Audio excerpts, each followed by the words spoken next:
O silêncio do turno da noite no Hospital São Sebastião era sempre perturbador, quebrado apenas pelos sons metálicos dos equipamentos e pelos gemidos ocasionais dos pacientes. Naquela noite em particular, uma sensação estranha me acompanhava, como se algo sinistro estivesse acontecendo em algum lugar do antigo prédio. Enquanto eu percorria os corredores escuros, cuidando dos pacientes com a atenção e carinho de sempre, sussurros estranhos ecoavam ao meu redor, ora em português, ora em línguas que eu nunca havia ouvido antes. Tentei ignorá-los, mas a cada passo, os sussurros pareciam se intensificar, como se alguém observasse meus movimentos. Em um dos quartos, um paciente idoso, com olhar vidrado e expressão sombria, me chamou com voz fraca. Cuidado, enfermeira. Ele disse e em seguida continuou. Ela está aqui. Quem está aqui? Perguntei arrepiada, meu coração batendo descompassado no peito. A enfermeira que vaga pelos corredores. O paciente respondeu, fechando os olhos como se estivesse tentando bloquear a lembrança de algo terrível. Ela busca companhia entre os vivos, mas sua presença traz apenas dor e sofrimento. Tentei acalmá-lo, mas a inquietação em meu coração só aumentava. As palavras do homem ecoavam em minha mente, alimentando o medo que começava a tomar conta de mim. Ao passar por um antigo espelho enferrujado, manchado pelo tempo e pelas histórias que presenciou, tive um vislumbre rápido de uma figura pálida e etérea, vestida com um uniforme de enfermeira antigo. A imagem se dissipou em segundos, como um sopro de vento frio.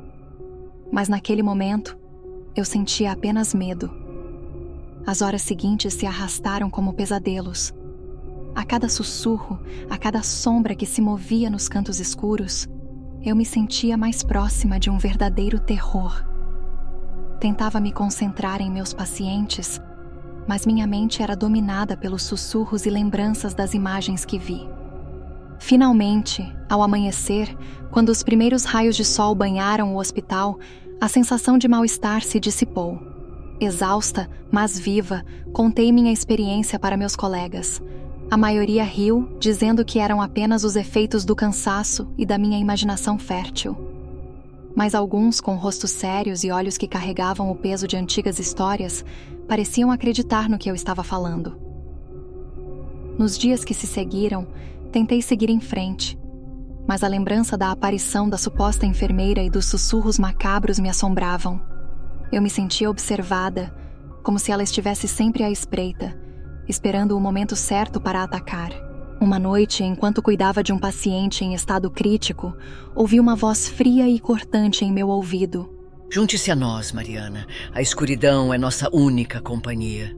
Aterrorizada, me virei e vi a figura da enfermeira solitária parada bem à minha frente. Seus olhos vazios brilhavam com uma luz sinistra e um sorriso macabro se desenhava em seus lábios pálidos. Gritei, um grito que ecoou pelos corredores do hospital. Mas a enfermeira apenas riu, um riso fantasmagórico que gelou o sangue em minhas veias.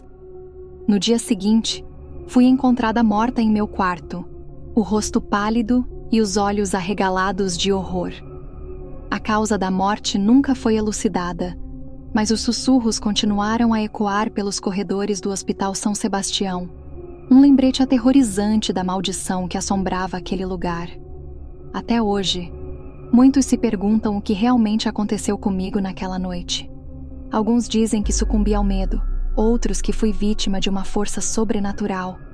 Mas a verdade, a história da enfermeira solitária e do horror que ela representa, permanece viva nas paredes daquele antigo hospital, esperando para ser contada e recontada por aqueles que ousam desafiar a escuridão.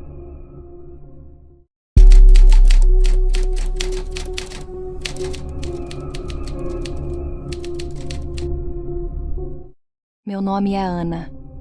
Me encontrava sozinha no plantão noturno do Hospital Municipal de Cuiabá, a única alma viva naquele lugar imenso e macabro.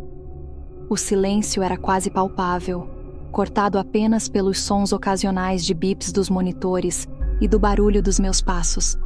Enfermeira há alguns anos, já presenciei de tudo um pouco durante a minha carreira: mortes, nascimentos, milagres e tragédias. mas nada se comparava àquela noite. Desde o início do meu turno, uma sensação estranha me acompanhava. Um calafrio percorria a minha espinha, e a cada passo que eu dava, a impressão de ser observada se intensificava.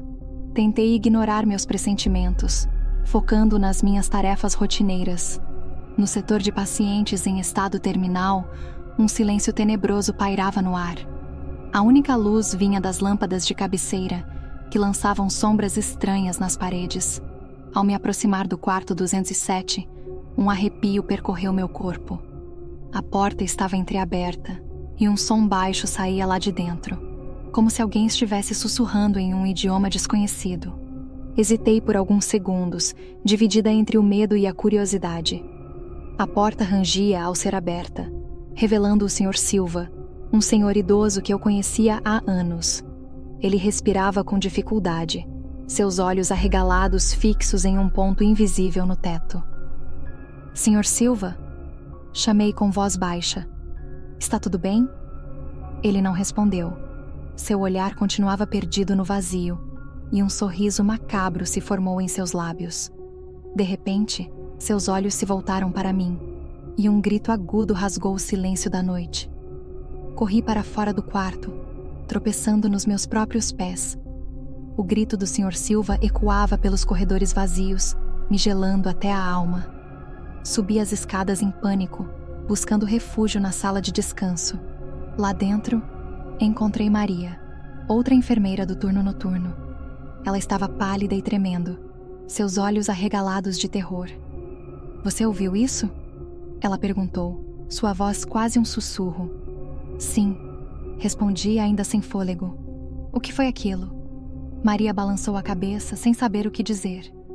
Passamos o resto da noite juntas, na sala de descanso, com medo de voltar para os corredores. O grito do Sr. Silva ainda ecoava em nossas mentes, e a sensação de que algo maligno estava à espreita era quase palpável. Ao amanhecer, quando a equipe do dia chegou, relatamos o que havia acontecido. Ninguém acreditou em nós.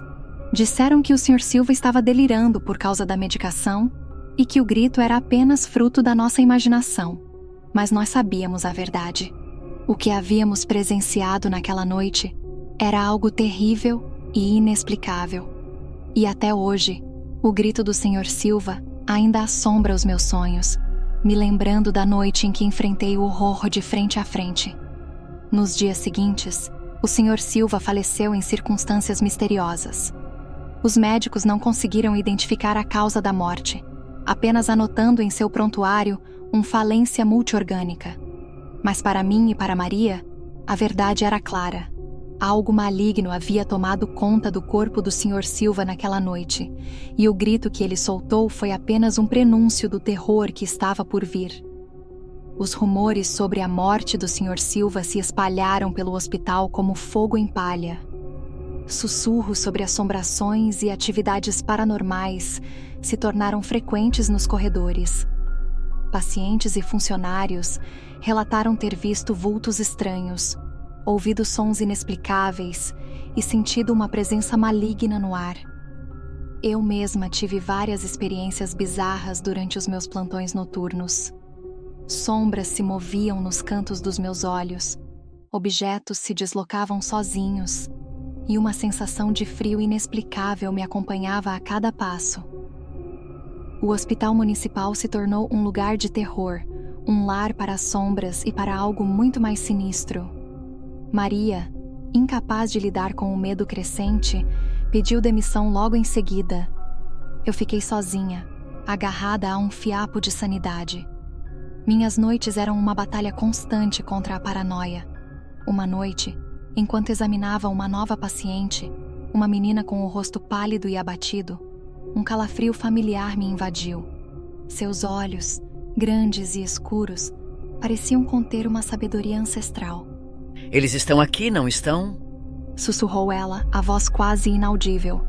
Meu coração disparou no peito. Quem? Eu perguntei. Aqueles que levaram o Sr. Silva. Ela disse com voz rouca, seu dedo ossudo apontando para o corredor escuro. O terror ameaçava me consumir, mas uma centelha de desafio surgiu dentro de mim. Eu não podia deixar esse medo me controlar. Tinha que descobrir o que estava acontecendo. Motivada pela curiosidade, decidi me aprofundar. Comecei a pesquisar a história do hospital, desenterrando histórias esquecidas de mortes inexplicáveis e relatos de atividade paranormal que datavam de décadas atrás. Uma história em particular chamou minha atenção. Falava de um cômodo secreto lacrado há anos, supostamente um portal para uma dimensão malévola. A localização coincidia com a sensação arrepiante que eu sempre tinha em uma parte específica da ala leste, um beco sem saída com uma porta bloqueada por tijolos. Impulsionada por uma força inexplicável, me vi caminhando em direção ao beco sem saída da ala leste. Chegando ao fim do corredor, parei diante da porta bloqueada por tijolos. Um suor frio brotava em minha testa, enquanto meus ouvidos captavam um canto baixo que parecia sair lá de dentro. Com o coração batendo acelerado, ergui a mão e toquei um dos tijolos e arranquei com um puxão seco. Uma fresta se abriu, revelando uma escuridão densa e sufocante. No centro dessa escuridão, um par de olhos vermelhos incandescentes me olhavam com uma voracidade faminta. Um grito agudo escapou da minha garganta quando a porta se projetou para fora, desfazendo-se em pó sob a força invisível que a impulsionava. Os tijolos se esfarelaram estrondosamente, e eu me vi obrigada a recuar aterrorizada. Naquele momento, compreendi que estava diante de algo maligno, algo além da compreensão humana. O medo me dominou por completo, e corri em direção à sala de enfermagem, tropeçando nos próprios pés. Chegando na sala, bati a porta com força e tranquei-a com desespero. O canto continuava ecoando pelos corredores, agora acompanhado por uma risada desumana que gelava meu sangue. O resto da noite foi um pesadelo interminável. O canto macabro não cessava, e a cada minuto que passava, a sensação de pavor se intensificava. Quando os primeiros raios de sol finalmente iluminaram o céu, a equipe diurna chegou ao hospital. Ao me encontrarem encolhida no chão, não acreditaram na minha história. Para eles, tudo não passava de delírios causados pelo cansaço e pela tensão do trabalho. A porta bloqueada permaneceu intacta, sem nenhum sinal de arrombamento. As autoridades investigaram o caso, mas não encontraram nenhuma evidência que comprovasse o que eu havia visto. Embora o canto macabro nunca mais tenha retornado e a atmosfera sinistra do hospital tenha se dissipado, as memórias daquela noite permanecem vivas em minha mente. Um lembrete constante da escuridão que se esconde nas sombras, esperando a oportunidade de emergir e devorar tudo em seu caminho.